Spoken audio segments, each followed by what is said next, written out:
Happy February! In honor of this being the 200th anniversary of Megalosaurus, one of the first dinosaurs named, and named on February 20th, we have dug through our archives and found a special dino-related event to celebrate each day this month. Some were easier to find than others. Turns out it was hard to find February 1st. If you know one, let us know. On this day, we're going with when the Spinosaur Viabonavenatrix was named in 2020. Technically, it debuted in 2019, but we're pretty sure the Cretaceous research publication date was on February 1st. It was medium-sized and lived in the early Cretaceous and was the most complete spinosaurid found from the Iberian Peninsula. This dinosaur lived at least 10 million years before the earliest known Spinosaurs, and even though Baryonyx also lived in what's now Europe at the same time, Viabonavenatrix was more closely related to Spinosaurus. On this day in 1925, the silent film The Lost World was released. The fantasy monster adventure film was based on Arthur Conan Doyle's 1912 novel and featured special stop-motion effects by Willis O'Brien, known later for his stop-motion for King Kong in 1933. The movie combined animated dinosaurs with live action, and the dinosaurs were based on the paleo-art of Charles Knight. This film paved the way for other dinosaur movies, including Jurassic Park. Dinosaurs in The Lost World included Brontosaurus, Allosaurus, Trachodon, Triceratops, Agathamos, Tyrannosaurus, and it involves a lot of attacks. On this day in 1790, paleontologist Gideon Mantell was born. Mantell was a doctor, geologist, and paleontologist. He discovered a number of dinosaurs, including Iguanodon, the second named dinosaur. His wife Mary is often credited with finding the dino's teeth. Iguanodon was a bulky herbivorous dinosaur that lived in the early Cretaceous, and it could walk on all fours or just two legs, depending on what it needed to do. Originally, Mantell thought it had no spike, but we now know it had spikes on its thumbs, though we don't yet know its purpose. On this day in 2019, the mohawked dinosaur Bajadasaurus was named. Bajadasaurus had long spines on its back that curved forward, and in fact they curved so far forward that the spines on the fifth vertebrae would have almost reached as far forward as the head. Why were the spines so long? We're not sure, but they could have been for display, defense, or thermal regulation. On this day in 1991, Nova's The Hunt for China's Dinosaurs aired on PBS. The show featured Canadian paleontologists digging for dinosaur fossils in the Gobi Desert. They were inspired by the expeditions of Roy Chapman Andrews, the indirect inspiration for Indiana Jones, in the 1920s, and they end up finding a lot of bones. On this day in 1879, William Buckland coined the term Copperlites, aka fossilized poop. One of the greatest fossil hunters, Mary Anning, who among other fossils found the first complete skeleton of a plesiosaurus, provided him with fossilized poop that she found in Lyme Regis, England. Some of them had fish bones, scales, and other bones inside. The word Copperlite means dungstone, and Buckland liked these fossils so much he had a table made with inlaid Copperlites. On this day in 2011, the Titanosaur Tapuyasaurus was named. Scientists found an almost complete skull among other bones. Titanosaurs are long-necked sauropods, and they've been found on all 7 continents. They had small heads, whip-like tails, and wide chests. This particular Titanosaur lived in the early Cretaceous in what is now Brazil. On this day in 1914, Gertie the dinosaur made her first appearance. Winsor McKay was an illustrator, and he made a 7-minute cartoon of Gertie based on the Brontosaurus skeleton at the American Museum of Natural History.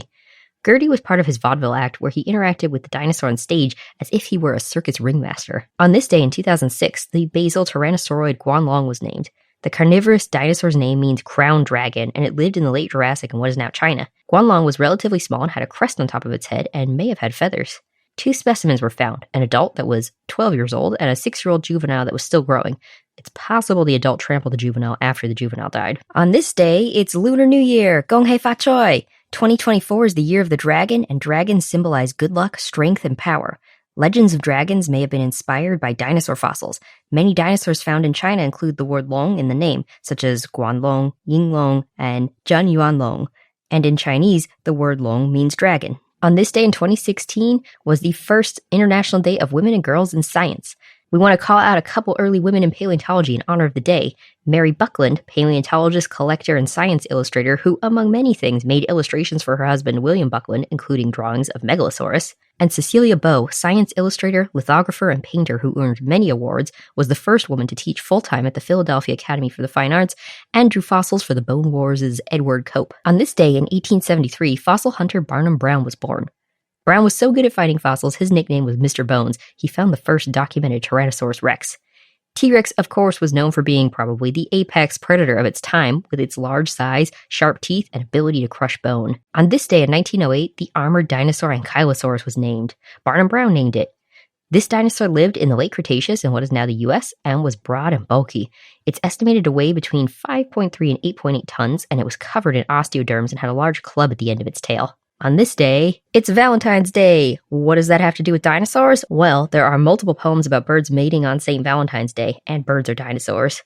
Geoffrey Chaucer wrote the Parliament of Fowls in 1382, where birds come together to find their mates. The poem was for the feast day of St. Valentine of Genoa, which was May 3rd, but today, of course, we celebrate love and Valentine's on February 14th. On this day in 2023, we learned more about what dinosaurs sounded like, specifically the Ankylosaur Pinacosaurus. Pinacosaurus had a club tail and was covered in armor, and scientists found its fossilized voice box, the larynx. So what did we learn? This dinosaur's voice box probably worked as a sound modifier like birds, so maybe it made lots of sounds like grunts, roars, or bellows. On this day in 1905, Brontosaurus made its debut at the American Museum of Natural History. It was the first mounted sauropod. The skeleton was mostly complete and was over 65 feet long and attracted lots and lots of visitors. Brontosaurus was a sauropod whose name means thunder lizard, and it lived in the late Jurassic and what is now the US. It has a complicated past, but it's still a fan favorite. On this day in 2017, Arkansaurus became the state dinosaur of Arkansas. The first fossils were found in 1972, but it took until 2018 to be officially named Arkansaurus. Yes, it got its name after it became the state dinosaur. The name had been in the works for a while. Arkansaurus was an ornithomimosaur, so it had a long neck, ran on two legs, and had a small skull. On this day in 1928, paleontologist John Ostrom was born. Ostrom inspired the dinosaur renaissance after he discovered Deinonychus in 1964 and argued that dinosaurs could be fast-moving and warm-blooded. He also helped show that birds are dinosaurs, an idea that had been floating around for a while but wasn't always accepted, and suggested that the duck-billed dinosaurs, hadrosaurs, had a good sense of smell with their long nasal passages that wound around the skull. On this day in 1992, the TV show Dinosaurs debuted its episode Nuts to War Part 1. The episode's about a pistachio dispute between the two-legged dinosaurs and four-legged dinosaurs, and Robbie Sinclair, the Hypsilophodon, gets drafted. The show Dinosaurs ran from 1991 to 1994 and was known for touching on many topical issues. It starred the Sinclair family, which consisted of Earl, the Megalosaurus, Fran, the Allosaurus, Robbie, Charlene, the Protoceratops, and Baby, also Megalosaurus. Hashtag not the mama. On this day in 1824, the first non-avian dinosaur Megalosaurus was named. Happy 200th anniversary! Megalosaurus was a carnivorous dino that lived in the Jurassic in what is now England, and its name means great lizard. What we know about Megalosaurus has changed a lot in the last 200 years. You can see how Megalosaurus was first reconstructed at Crystal Palace Park, bulky and on four legs with a dragging tail. Today we know it walked on two strong legs, kept its balance with its tail, and overall was robust. On this day in 1967, the movie 1 Million Years BC was released in the US. It's an adventure fantasy film that's not scientifically accurate but does feature stop-motion dinosaurs, and some of them include Allosaurus, Ceratosaurus, and Triceratops. On this day in 1985, Maiasaur became Montana's official state fossil. Maiasaur was a hadrosaur that lived in the late Cretaceous in what is now Montana.